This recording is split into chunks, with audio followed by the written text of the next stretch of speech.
The Olympic Games began over 2,700 years ago in ancient Greece. They were a religious festival in honor of Zeus, the king of the gods. The Games were held every 4 years in Olympia, a sacred site in the Peloponnese region. The first recorded Olympic Games took place in 776 BC. The ancient Olympics were more than just athletic competitions. They were a time of peace and unity for the Greek city-states.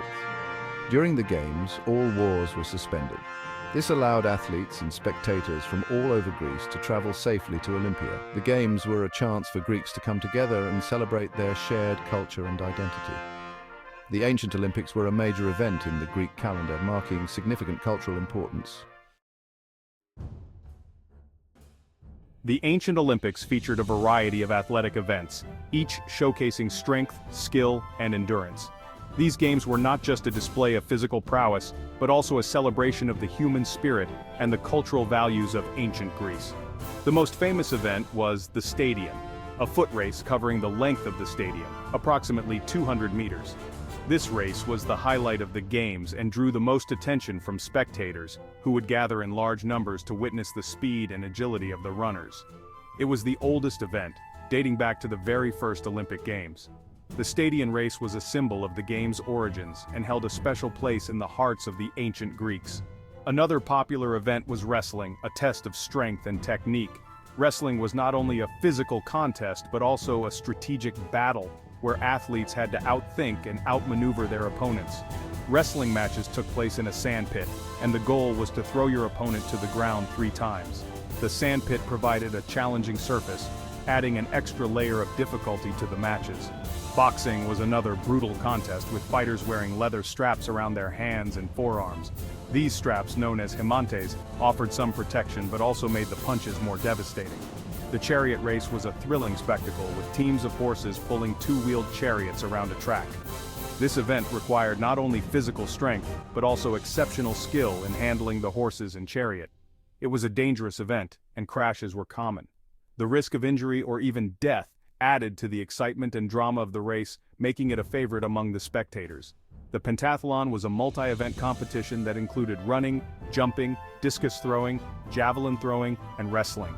This event tested the all-around abilities of the athletes, requiring them to excel in multiple disciplines. The ancient Olympics were a testament to the physical prowess and dedication of the athletes. These games were more than just competitions. They were a celebration of human potential and the pursuit of excellence and competitive spirit of the ancient Greeks. The athletes trained rigorously for months, sometimes years, to compete in these prestigious events, embodying the ideals of hard work and perseverance. The events showcased a range of skills and athleticism, captivating audiences and solidifying the game's place as a central event in Greek society. The ancient Olympics were not just about winning, they were about honoring the gods, celebrating human achievement and fostering a sense of unity and pride among the Greek city-states. After centuries of glory, the ancient Olympic Games began to decline in the Roman period. These games, which had once been a symbol of unity and competition among the Greek city-states, started to lose their significance. The Romans, who conquered Greece in the 2nd century BC, gradually lost interest in the games. They had their own forms of entertainment and public spectacles, such as gladiatorial contests and chariot races, which they preferred over the Greek athletic competitions. They viewed them as a Greek tradition and did not share the same religious and cultural significance. To the Romans, the Olympic Games were merely a relic of a conquered culture, lacking the deep spiritual and communal importance they held for the Greeks. The Roman Emperor Theodosius I, a Christian, banned all pagan festivals in AD 393, including the Olympic Games. This decree was part of a broader effort to promote Christianity and suppress traditional pagan practices throughout the empire. This marked the end of the ancient Olympics after nearly 12 centuries. The once celebrated event, which had brought together athletes and spectators from across the Greek world, was no more. The decline was further hastened by earthquakes and invasions, which damaged the site of Olympia. Natural disasters and human conflicts took their toll on the ancient structures, leaving them in ruins. Over time, the site was buried under layers of silt and vegetation, fading into obscurity for centuries. The once vibrant location, filled with the cheers of spectators and the feats of athletes, became a forgotten relic of the past. The once grand stadiums and temples lay forgotten, a testament to the passing of an era. The echoes of the past lingered in the ruins, a silent reminder of a time when the Olympic Games were the pinnacle of athletic achievement and cultural celebration. The Olympic Games lay dormant for over 1,500 years, until they were revived in the late 19th century. The ancient games, which began in Olympia, Greece, were a series of athletic competitions among representatives of various city-states.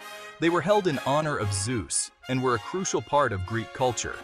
However, they were eventually banned in 393 AD by the Roman Emperor Theodosius I, who saw them as a pagan festival. A French aristocrat named Pierre de Coubertin believed that the games could promote international understanding and peace. Born in 1863, Coubertin was an educator and historian who was passionate about physical education. He was inspired by the ancient Greek tradition and the values it represented. Coubertin saw the potential of sports to bring people together and foster a spirit of mutual respect and cooperation. He traveled the world, promoting his vision of a revived Olympics. Coubertin's efforts paid off. He met with influential figures and garnered support from various countries.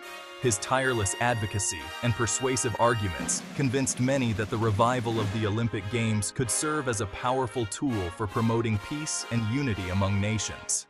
In 1894, he founded the International Olympic Committee, the governing body of the modern Olympic Games. The IOC was established to oversee the organization and promotion of the Games, ensuring that they adhered to the principles of fair play and amateurism. Coubertin's vision was to create an international event that would celebrate human excellence and foster goodwill among nations.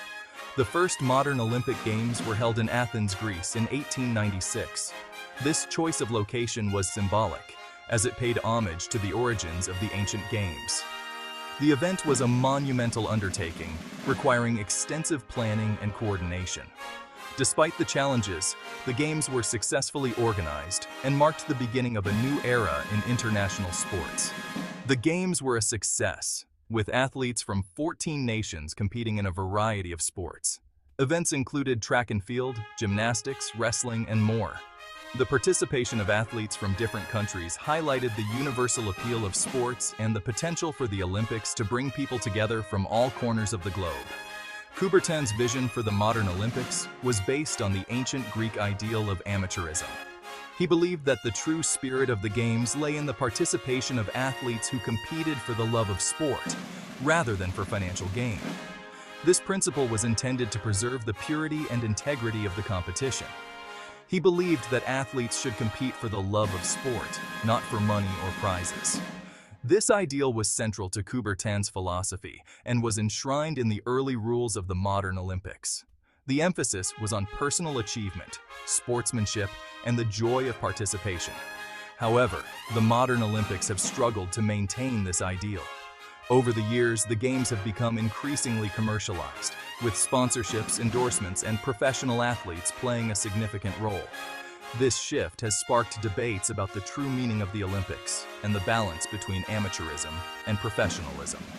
The revival of the Olympic Games in the modern era brought back the spirit of international competition and camaraderie, echoing the ancient traditions. Despite the challenges and changes, the core values of the Olympics, excellence, friendship, and respect, continue to inspire athletes and spectators alike. While adapting to contemporary values, the Games have evolved to include a wider range of sports and to promote inclusivity and diversity. Today, the Olympics remain a powerful symbol of global unity and the enduring human spirit.